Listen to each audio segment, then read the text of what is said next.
Hello everyone, how are you doing? This is MD Tech here with another quick tutorial. In today's tutorial, I'm going to show you guys how to change the language in Steam. So this should hopefully be a pretty straightforward process, guys, and without further ado, let's go ahead and jump right into it. So all you have to do is select the Steam tab up at the top left, and then go down and select Settings. On the left side, you want to select Interface, and then where it says select the language you wish Steam to use, requires Steam to restart. Click on the drop down here, and then select whatever language you want to use.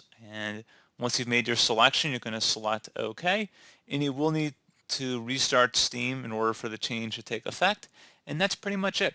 So as always, thank you guys for watching this brief tutorial. I do hope I was able to help you out, and I do look forward to catching you all in the next tutorial. Goodbye.